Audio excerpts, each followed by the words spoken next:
Well, good morning, Southern Oregon, and welcome to the Real Estate Show. I'm Alice Lima here with my co-host, Pete Belcastro. We're both real estate brokers here with John L. Scott in Southern Oregon. And what a bizarre week we had, Pete. We have smoke, we have water, we have people trying to move. I mean, it's just hard to get our head around. And add to that, it's tourist season, and a lot of people are here. And a lot of people are just, I don't know how many years, Alice, we've been talking about this and smoke like this. But it grows on people if you're a certain age and things like that, and people move because of this, and they come, and anyway, if it continues, it lingers the rest of the month into Labor Day and the school starting, man, all bets are off then. But right now we're going to check and see, this week, was a pretty good real estate week. There was a lot of sales went on, continues. We see a little bit growth more in listings that have come on in all three counties. But still, we're nowhere where we were a year ago, even when the pandemic was just a few months old. And so there's a lot to talk about today. By the way, Guy Giles is going to join us in a little bit, and we're going to have an interesting, I think, update on kind of what interest rates are doing. We thought interest rates were going to go what? We thought they were going to go up, right? With the economic things, the way everything pointed to that, but they haven't. They've actually dropped. So we're going to talk to Guy about that, and this may be a good time to get pre-approved because they can't do this. I keep saying this year, but they can't keep doing this forever. But who knows anymore, Alice? I don't know. Anyway, we'll see what Guy has about that. Well, and people have so much equity now. I think there's two things people don't realize: how much equity they gained in the last 14 to 16 months, which is a huge down payment if you want to put that toward your next purchase. And then you combine that with lower interest rates. It's a very unique opportunity, and as older folks who have watched real estate for decades, Pete, you and I don't see this combination of elements very often in an economy that it really is just an amazing time to not only buy and sell. And we talk about this. How often does it happen where it's good for both sides? Well, yes, we have never, it's still, this has hit us. And yes, it is. And I think people are very aware of that. I think when I talk with the buyers and sellers that I deal with, they're all aware of the market. They know what's going on. It's not like this is a surprise to anybody. They're very aware. I think sometimes people get overexcited about what they may or may not get or may or may not pay for something. But we have to be realistic all the way through it. But if you do, there's no reason you can't be successful even in this type of a market. So stay tuned, folks. We have a quick break coming up. We've got Guy Giles, Mutual of Omaha Mortgage, with our monthly update. Do not touch that dial. Pete Belcastro, Alice Lima. We'll be right back. Well, top of the morning, everybody. Welcome back to the Real Estate Show. I'm Alice Lima here with my co-host, Pete Belcastro. We're both brokers at John L. Scott here in Southern Oregon. And we're welcoming back one of our sponsors, Guy Giles, Mutual Omaha Mortgage, to start talking about what's new and different since last month. Man, well, it's a little bit more of the same. We still have rates that have been really good. I know inflation's been on everybody's mind every time you go to the gas pump, every time you grocery shop. But I think it's about peaked right now. And I say that mainly because of the economy. We got ADP numbers earlier this week, and they were about half of what they thought that they should have been. So I really do believe in the short term, and who knows exactly how long that's going to be, that our rates are going to be good. On Thursday, our bond yields were around 1.17. So if you adjust for inflation at all, you're basically looking at negative on those. So at some point, rates just get to the point where they can't really go any lower, and then they'll have to go up. And at that point, all the people calling for rates to go up will go up, but they still have kind of a long way to go back to where they're even at a normal pace. So I think it's still, at least for my side, rates are good. And so now you guys just got to find some cheaper houses for everybody, and then we'll be great. Well, when you figure that one out, let us know. Last week, Guy and Alice, there were 89 sales in Jackson County, closed sales. You know what the average price was? $240 or $440. $552,000. But within that frame, I must admit, there were 8. Are you ready for this one? 8 luxury homes closed last week. Wow. You heard those numbers. So just FYI there, but still that's quite high. And I think the affordability issue, which everyone kind of puts under the rug here, is really rearing its head though, because our market is really consists of more higher end homes. And now we're in the middle of smoke again, you guys, and I don't know what's going to happen, but I agree with you, Guy. I think it has peaked there. Nice. It's funny. I feel kind of responsible. I closed 2 luxury homes last week, and I've got another one this week, and I just put another one in escrow. So actually, this is kind of my fault. So sorry about that. Well, and it's interesting because as the mask mandates are circling again, maybe they're happening, maybe they're not. It's bringing more attention back to that idea of a property that's a little more remote, has its own water. You can have your school at home, your work at home, that whole thing again, like we had last year. And so I think our rural properties, in spite of the smoke, are still going to do well. Yeah, between my garden and my horses, if you were to stick me at home for 6 months, I'd be completely happy right now. So, and I think a lot of people across the country want a piece of that, and they're willing to pay a lot for it. Mm-hmm. Yeah, and I also think with that Senate Bill 3000, with them being able to crack down on some of the hemp/weed grows around here right now, maybe some more rural properties will be more attractive for the regular person. So might not be a bad thing at all. I don't know if you guys have been following this at all.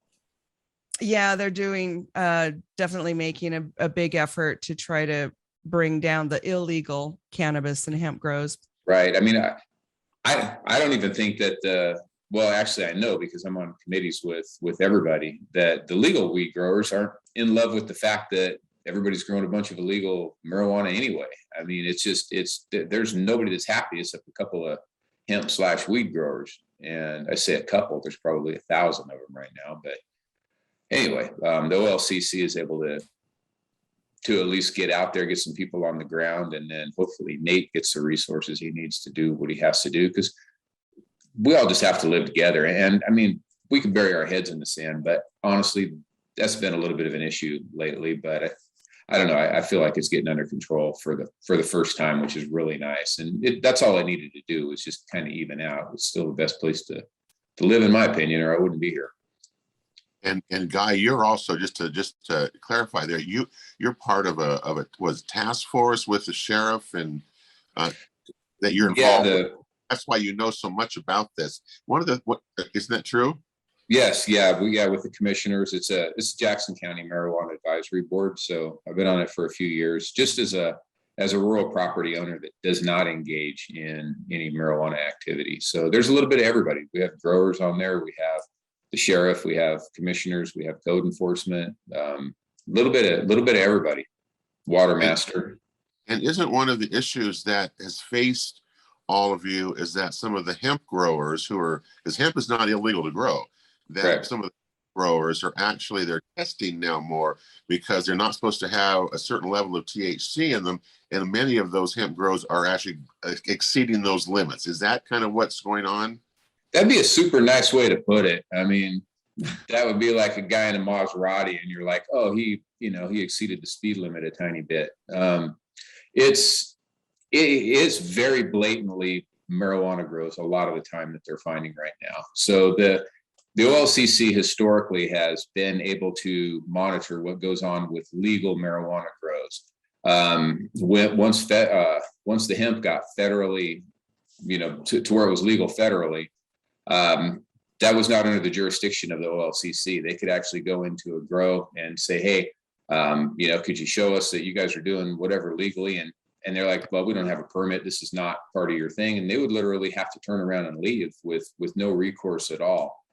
But now that the Senate Bill 3000 didn't give everything that we wanted, we don't want to step on property rights, too much either. We just want to make sure that we have a livable place for everybody. And now the OLCC is able to go in and monitor these. Yes, they're going to test a little bit more, but when we say a little hot, it's generally not a mistake that a hemp grower made, and all of a sudden he went from 0.3 to 28 THC. I mean, that's a big jump.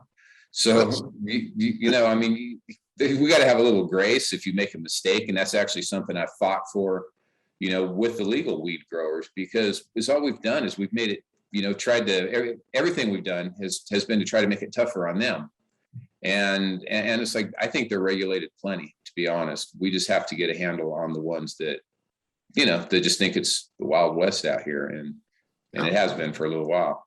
Oh, it's in many places. Also, the OLCC, which we've known, you know, we've known in all our lives as the Oregon Liquor Control Commission, is no longer called that anymore. It's now the Oregon Liquor and Cannabis Commission. So, you know what? Changed. It's appropriate because that's the two things that they have jurisdiction over. I need to pay more attention to my meetings. I didn't realize that it changed. Well, and you know, it's really not fair. It's not fair to the legal rule following people that are doing commercial farming of any kind to have kind of this black market thing undercutting. It undercuts our local economy, and it also creates havoc with our water because we have illegal amounts of water being used on some of these crops, the cannabis and hemp, that they're not supposed to. That's definitely something that our water master's been trying to crack down on. I mean, there are people that are on EFU land that don't have water rights anymore, that haven't used them in a long time, and just kind of going for it. You know, we have people pumping from streams, driving water trucks all over that with people that don't even have driver's licenses. So I mean, there's a lot of activity that's happened, you know, just bringing in, you know, some of these outfits. And again, I really am feeling good for the first time, you know, in over a year and a half, as far as the direction that everything's going right now. So I guess we will see what happens next year. It's like right now, you can't even ask for forgiveness. If you have hemp plants in the ground that you have not done it legally, those plants will have to come out, no matter what the THC level is in them.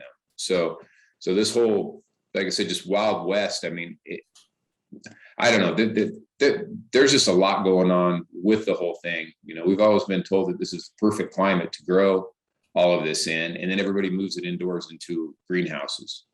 And I'm just kind of thinking, why do you have to do it right here if that's the case? So we all know, you know, that there's something going on. And anyway, thankfully we're getting the resources to deal with it. I think they're doubling. Anyway, I don't really want to speak Well, you've been on to things that I shouldn't. Guy, you've been on that. We've talked to you for years. Like, you've been on this committee for quite some time. You know, and you've done a good job with that. So keep up the good work there, and thank you for serving on that, because that's it's something you care about, you have passion about, and something you care about our community about. So thank you for doing that. Okay. I'm blessed to be on it. So I want to know, I read the Mutual of Omaha newsletter yesterday that I got in my email, by the way, from you. And I was really surprised by one of the things that was in there was saying it said 67% of the mortgage activity in, I think it was in the United States, is refinancing going on right now. Are you having that same kind of thing, or is our market a little bit different to where those rates are changing, that they're not doing it that way in refinancing? That percent, that's 2/3 of the market in your world. Well, in my personal world, I made a conscious effort years ago to get away from doing a whole lot of refis. I mean, I do them, you know, with past clients and things, but definitely I have a lot more purchase going on. Probably 2/3 of my stuff is purchase. But yeah, I mean, the refis just keep happening. And now, you know, everybody's been getting a lower rate for the last year and a half. And then rates bumped up a little bit, and that kind of shut down. But property values keep going up. So now what we're seeing is a shift from people just trying to get a better rate to they're able to maintain that same rate and maybe pull a little bit of cash out to do whatever they want to do around their house. Because like you said, you know, we're coming to the realization that we're going to probably be working from home, a lot of us. And, you know, you might as well make it as nice as you can. Or I still think it's a great time to move up in-house and just kind of look around for that. Maybe that house that you're in right now is that perfect one for the starter home for somebody else. And then you can, just progress like we all did. I started out in my manufactured house, my single wide years and years ago on Butte Falls Highway, and, just little by little. Well, and that's part of what gives people the optimism to go ahead and list their home finally. Don't you think, Pete, is because there's more properties coming on the market to choose from? They're not worried about being stuck. Well, I mean, we've had such a low inventory, for well over a year. And I mean, a year ago, there was still about 600 on the market in Jackson County, and we're around 400 right now, Alice. So we're still below that, and there's still, where do I go? And, I think for people moving up, I agree with Guy. It's absolutely, right now is that perfect time to do that. But being able to sell your house again, and you're up against competition that are not contingent on the sale of your house and things like that, really complicated for a lot of buyers. And so I don't think we're not going to be out of the woods yet until we get maybe, double our inventory kind of thing going, because we still don't have a lot. It just depends again, where you're looking. That's true. Mm-hmm. Look, Guy closed 3 luxury properties, or a couple of luxury properties last week. That's amazing. It still makes up, Guy. This last week there were 368 homes in Jackson County on the market. 368 of those, 87 of them were luxury homes. Man. So that's still, a quarter of the market. Well, we just actually got to.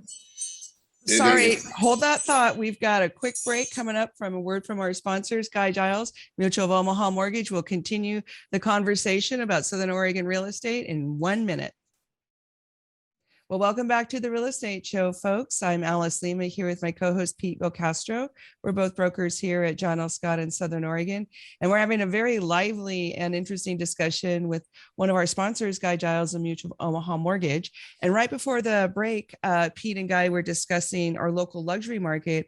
And Pete, can you repeat how many properties there are for sale in Southern Oregon in that luxury price point? Well, in Jackson County, I can tell you that there. Of the 368 residences, stick-built homes that were on the market last week, 87 of those were luxury market. Wow. Luxury home defined by John L. Scott is $900,000 or higher. So 87, that's over a quarter of the market and it's been that way. Our market has been divided, as you know, Alice, for a long time here, around that 500,000 level. And we've seen the interest with low interest rates, how people were able to move up into buy instead of 350. They were able to buy 450 and 550. They moved up, and the market moved up with it. But it really has left a void down below us because, and this is another great stat, you guys. I love stats. Of that 368 homes that we talked about, 145 of them, only 145 of less than half the market, are priced at $500,000 or less. That's what I'm talking about. Affordability part of this thing. And anyway, but it has slowed down. I think it's peaked. It's not going up, or in my opinion. I think Guy's right there. But a lot of luxury home guys. And where do they come from, Guy? Tell me that. Where are they coming from? Well, this last guy is I don't know how much I should talk, but he's an attorney from out of the state. But apparently I lied, because it's not a luxury home. Only $875,000. So I guess that one from yesterday was not actually a luxury home. But just to put it into context, I'm going down this week to Mexico to build houses, and when we turn over a set of keys to these guys, a luxury home in this neighborhood where we build houses for these guys is literally running water, because we set these houses up for it, but they don't even have that. So just to show kind of how blessed we are, even though we may not have the 900, it might only be an $875,000 house. Running water even is a luxury that all of us just kind of take for granted. So, I mean, we just live in a super, super cool place, and just this country in general. We are very, very lucky. So one of the things I'm noticing, and Pete, maybe you can weigh in on this also, is part of the problem we're having is, in our opinion, like in the real estate people, the realtors world, the lenders world, we think the peak is just behind us. And right now, we still have all these sellers that are pricing like it was last year. And the buyers are the ones putting the brakes on those prices. They're just not writing their offers that high, or they're negotiating with the other property or two that maybe come in at what they consider to be a fairer price. What do you guys think? That's probably why there's so many 80 something luxury properties on the market. Some number of them are just overpriced, don't you think? Well, no, I think you're right. I think what we saw last week was that the average days, kind of the listings that are coming on, are taking longer to sell, a little bit longer than they were a month ago, where they were just flying, kind of going quickly. I think it was last week that the things that closed, the properties that closed last week in Jackson County had an average of 11 days on the market, but there was a lot fewer of them last week than there were this week. And the price went back up because of luxury homes. So I think they're staying on the market longer. You're right. Sellers have to be realistic here. Buyers are not going to overpay here. And, for the most part, not all, but buyers are pretty aware of what's going on in the market. I think the smoke is going to have an effect as well. And we're at the top of that, the real estate sales curve, Alice, that we always talk about. We're at the top of it right now in August. And look, we've got smoke all around us. That's hampering visitors, hampering, I think, a lot of things. When we're going to now start, after we get to Labor Day, we start slowing down. So, there's a lot still going on and a lot changing as we talk every week. This thing changes. Well, and I'm not sure about our cycle anymore. I'm really on the fence and waiting to see if the late reopening, and people still a little nervous about selling their house, if the slowdown happens either at all, or if it happens later in the year, because we might artificially be 90 days behind because we got such a late start this year. I just don't know. And I also don't know what's going to happen with our school reopening, and if that's going to affect our housing market again. What about the Delta variant that's out there? Then there's that. They're mandating masks be going here and there again. If they shut down, I don't think they're going to shut this thing down. They can't do it again. Again, people are not buying this, and so what a mess again we could be in. Anyway, that affects our market here to some extent. But our normal cycle definitely we'd start to taper off into the fall for sure. And Guy, you had a great point about people gaining equity and cashing out in some refinancing. I think that's very true. Look, we saw almost a 25% increase in the median price in Jackson County from a year ago in the last 3-month period. So I just see people doing that. I just had a guy this last week also that I did a loan for. He had mortgage insurance. He wasn't close to his 20% down when he bought it. And it was probably a year and a half ago. I'd have to look it up. And he just called me and asked, what I thought his house was worth. I think he kind of had me a little mixed up with his agent, but I got him back with his old agent that he was talking that he bought the house from.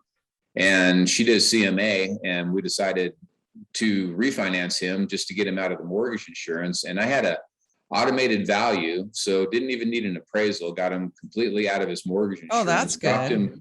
Dropped him by 0.5% on the rate. And now we're actually running some credit scenarios where I could probably get him 3/4 better. And yeah, you can definitely, I think it's a good time to, call your agent and find out what your house is worth. If nothing else, if you're having a glass of wine on Friday, it'll be a fun thing to talk about, I guess, with your spouse. But it's amazing how much things have gone up. So I'd like to talk about mortgage insurance for a quick minute. If somebody is getting their refi done to remove their mortgage insurance because now they have 20% equity or more, how much of a difference in their payment are we talking about in some cases? And in some cases, it could be $350 a month. Wow. I rarely see that anymore. Mortgage insurance has become a lot more affordable over the last couple of years. Right. And if you have a decent credit score, I'm speaking to what we call the conventional loans. The government loans, their mortgage insurance is just set. It's forever, and it's if you have an 800 FICO score, you're going to get the same price as a 620 FICO score. And that you're talking about the FHA, the VA, those, yeah. So it's the conventional programs that you can do this with. Yeah, VAs don't generally have them. Well, not generally. They don't have mortgage insurance, but they kind of hit you with your upfront fee if you don't have any service connected disability. But I know on this guy, I think we saved him $140 on his mortgage insurance, and That's awesome. Every and month. then it ended up being about $220 a month because we lowered his rate also. So I mean, over the life of the loan, it's going to be a good thing. So Pete, I have a question for you. Do you think that some sellers are opting to, well, what would have been sellers opting to do something like what Guy Giles is talking about, where they're not only getting a lower interest rate, they're getting their mortgage insurance removed. And so now they don't want to sell their house. Well, How much do you think that's playing in? Well, if you were paying a big ton of mortgage insurance a few years ago, when it was pretty high, and Guy's right, it has come down because people were, I think, freaking about this. Consumers were complaining about it, I think. But anyway, it has come down. So why not do it? Again, it's where do you go? I'm sorry. Go ahead, Guy. No, I was just going to say, I think it's good for people to understand exactly how much equity they have in their houses right now, because yeah, you could refinance and you could, fix your house up a little bit, or, you could realize that you have a ton more equity in there and you might be able to move up in house. I mean, it's at least worth exploring up into that neighborhood you've always wanted to be in, or that little bigger house because you had a kid, and sell yours. I mean, and then you've achieved, your goals. So I always have those conversations with people also, as far as, what their long-term goals are, or if it's somebody that's in that big, nice dream house that they've been in, maybe, it's time to settle down. Both the kids are gone, and who wants to clean the whole upstairs that nobody ever goes into? I think that's a really good point, because this is, I don't want to say a once in a lifetime opportunity, but it is such an interesting confluence of economic elements that just doesn't happen usually simultaneously. So this idea of going ahead and putting your house on the market and getting whatever you were going to get anyway and locking it in for 30 years is super attractive. But it's hard for some of these people. They're looking at cashing out and having like $80,000 in their pocket. But then they're wondering where they're going to go. Yeah, that's definitely part of it. As far as that goes, I do hear that, that it just doesn't make sense, but it actually does in a lot of times, because, when that person got in their house, they only started out with 5% down or 3.5% down on an FHA. So they're already paying for this mortgage insurance. Now, if they have $80,000, well, that's 20% on a $400,000 house. Mm-hmm. So now they don't have mortgage insurance. So you just got rid of, $100-something. That's, I think we're around $42 per 10. Anyway, I'll get too deep into the numbers if I think about it too much, but really, I mean, I think it's worth at least calling you guys, see what your house is worth. And, if it doesn't make sense, it doesn't make sense. But I'm finding that it does make sense in a lot of instances. People just got into their starter home, and I'm always a proponent of rather sitting forever, at least get into something. So you're building some equity. And those people are really looking back right now, just thinking, hey, I've got a lot of equity in my house. And if I hadn't done it, I wouldn't right now. Yep, exactly. There are a lot of baby boomers like myself. You guys are not there yet in terms of age, but there's going to be a $36 trillion transfer of wealth from the baby boomers, my generation, down as we retire and die. And think about that, all the homes that these folks own, we own, that are going to be sold, transferred, etc., coming up, and it started. We've still got another 15 years, Alice, of that to go before the last of the boomers are through. And so think of what an enormous opportunities there are out there. I know we got a minute. I want to ask Guy one other quick question here, but before the segment ends, are you doing mostly still conventional loans, Guy? Are people coming back into the FHA, USDA's world? Because for a while we couldn't even give them away. So what's that going on with that? Well, if I can get somebody into a conventional loan, I will all day long. I'm not that guy that wants to get you into a loan just so I can refinance you in 6 months.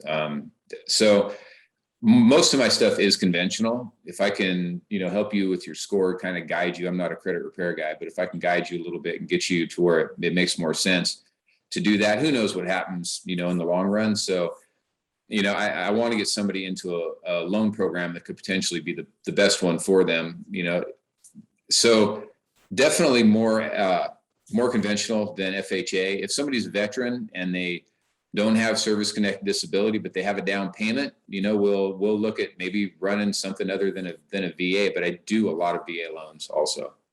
Well, thanks, Guy Giles, Mutual of Omaha Mortgage, one of our sponsors. We appreciate you so much. Great information. How can people reach you if they want to get a hold of you?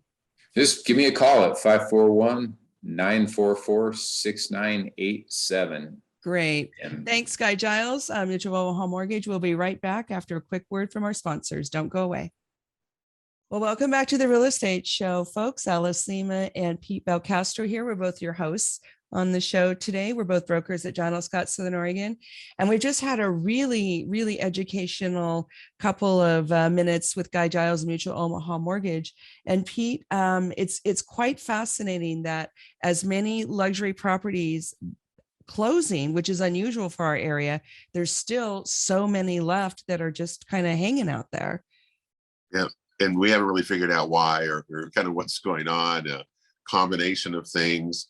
But we have, we live in a pretty transient area. I think that after doing this for so many years now, I think I've come to appreciate that transientness of so many people moving. It was about 40% of the sales are from people moving here. I wonder if that's changed over the last few years since the pandemic. But we still have a ton of new people moving in here every year, Alice, and people moving out. We're a very transient kind of place in our communities, Ashland in particular, Jacksonville, even Medford to a large extent. And, that's the way it is. So a lot of new people here all the time. And right now we're in a funk because we got smoke again. We got all those issues that are non-related to what we do.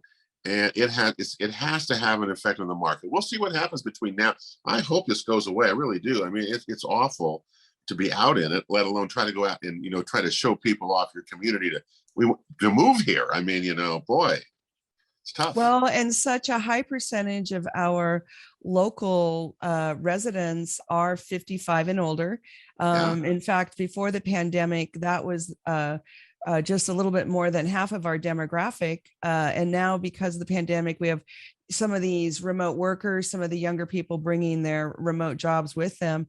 But I think it's particularly hard on our elderly, and some of them are being forced to make a choice, about where they live. They don't want to leave, but I think they have to. Talk to some of the senior living people trying to, talk about this. Look, how many years has it been? I was trying to think of this today. How many years has it been now? Summer after summer after summer. Has it been five or six? I was going to say 5-6 years to me. Yeah, because it did not used to be like that. That's the part people don't realize. No, we rarely would have smoke like this. Or if it did, it was in and out quickly. But now it lingers and stays. So it's been a number of years and it's having an effect on us. I mean, look at Shakespeare again. They just open up, you open up outdoors and then you get this. Look at Brit. All the events and grafting, all the things that we do, a lot of people don't like this. So we'll see what happens, but it hasn't affected much. I mean, to be honest with you, I think we've hit that plateau. Guy is right. I agree with the things. We thought we were going to see interest rates rising right now. All the economic indicators showed that. Instead, what have they done? They've lowered it back down. Guy refinanced a thing for a client of mine.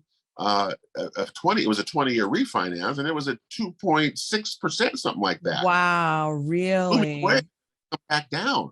So, wow. A time I think if people are serious about that is to get themselves pre-qualified, pre-approved, as Guy can do, and get yourself locked in at least for the next 90 days, maybe on an interest rate, because they cannot continue to. I keep saying that they can't continue to do this. We all say that. They've mystified me, and that continues to drive so much of our market with these low interest rates. It may be why luxury homes are selling too, because you can get a luxury home on a market in those rates like that. That becomes a pretty darn good buy then. Well, and the piece that I think people are not letting sink in deeply enough is when we say the rates are so good, what that means is you can have a mortgage for the home of your dreams that's really comfortable. And the price you're paying might be higher than what you're used to. It might have more zeros, it might have bigger numbers. But as soon as you go get pre-qualified, I think you're just your jaw drops because you find out you can qualify for a much bigger mortgage, but your payment is still really comfortable. So Right. then it's just about taxes. Well, that's what you described is why we saw what used to be the high kind of a range for a lot of people at 350,000 jumped up, and why we've seen so many sales go in that 4 to 5 to 600,000 range. I mean, that's kind of been where a lot of sales are happening, a lot of places on the market in that range. But still, for most of us, we're looking at 500,000 and below.